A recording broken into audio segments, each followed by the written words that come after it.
be focusing on the Hammam of Moorish Spain, the Hammam also known as public baths, which I had been learning about and hearing about public baths in books and literature for a long time. But when I actually stopped and looked at how beautiful and amazing these buildings were, and the fact that they were open to the public really speaks volumes. There is a quote in the starting chapter of chapter 2, The Moors in Spain, which we are taking this passage from, that says Cordoba had 900 public baths. We are told that a poor Moor would go without bread rather than soap. And it's so ironic. I just want to say this. I put up the video, hashtag Blackamoor, were the original Moors black? And there's actually controversy. It's so fascinating. And people were, lightweight being disrespectful in the comments. And it's laughable to me because there are literally hundreds, thousands of images and proof and verification that these were black men. Now, over the course of time, during their reign, as I talk about in the book, the complexion of these people eventually lightened because these men, these kings, were taking on a very large number of concubines and they were polygamous by nature. We'll get into that later. But without even having to get into that, I have plenty of images. I haven't even counted the number of images in this chapter. There's 450 images in the book, but there are plenty of images, a lot of images just in this book alone that verify that these were black Arabs, black Africans. We went into that in the last subject. I'm not going to be arguing with people in the comments after I spent 2 years researching and putting together information to create a book. So if you don't want to know the truth, then don't follow my page.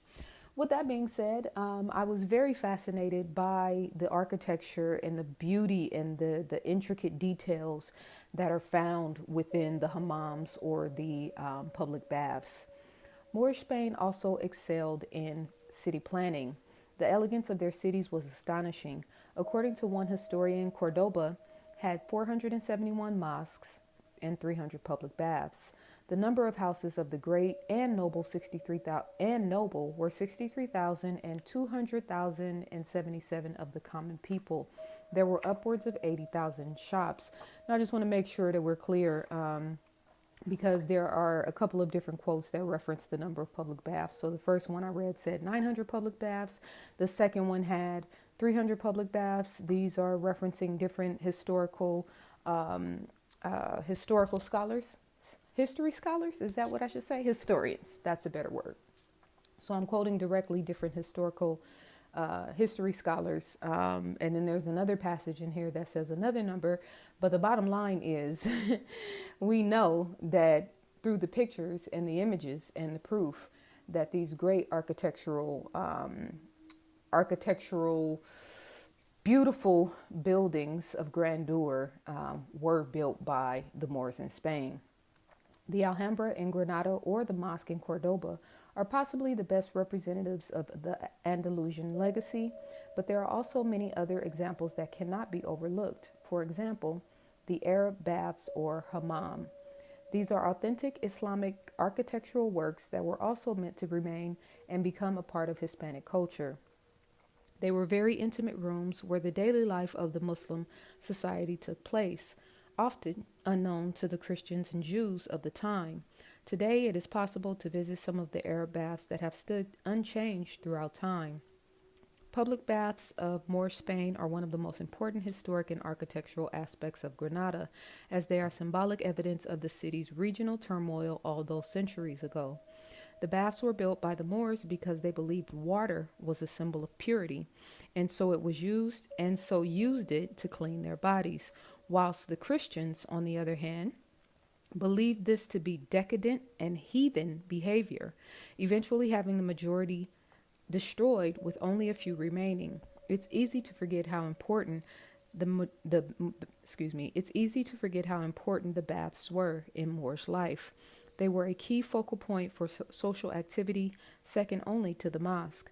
They helped to give us a glimpse into day-to-day life in Moorish era Granada. These public baths were available and open exclusively for women in the morning. Men went at noon. In his essay, Baths and Caravanserais in Crusader Valencia, Robert Burns informs us, quote, for Muslims in general, they, the baths, held an echo of Quranic precepts on washing, an essential element of social life. In great contrast with the Moorish regard for bathing and hygiene was the contempt which most of Western European,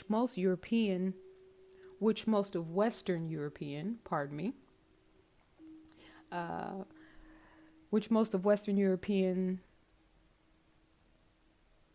lost my train of thought. Was the contempt which most of Western Europeans have for bathing, oh my goodness. The contempt which most Western Europeans had for bathing and physical cleanliness. Burckhardt confirms, like a number of other historians of Andalus, that the contempt which Catholics had for Moorish precepts about bathing manifested itself in the deliberate destruction of the Moorish baths by Catholic conquerors. The Hammam, or Arab baths of Cordoba, consists of 3 water rooms with different temperatures: a temperature room at 36 degrees Celsius, a hot room where the water reaches 40 degrees Celsius, and the cold room with a pool at 15 degrees Celsius. Visitors start with relaxation in a room known as a warm room, heated with a continuous flow of hot air that allows the visitor to breathe freely. Then they move into an even hotter room known as a hot room before diving into a cold pool. Ancient People is a social studies and history textbook. I don't know why I can't read today. Ancient People is a social studies and history textbook by ZaZa Ali. It is a full-color, 349-page historical expose focused on ancient civilizations around the world. Available in paperback and hardcover, this book places emphasis on vocabulary, spelling, critical thinking, and more. There are more than 450 photos included in the book as well. Hawaii's last monarchy, the Moors in Spain, the Kandakis of Ethiopia and Kush, the African presence in Asia, and Pharaoh Hatshepsut. You can get more information by clicking the link in the description, or you can go to my website, zazaali.com. Peace and love.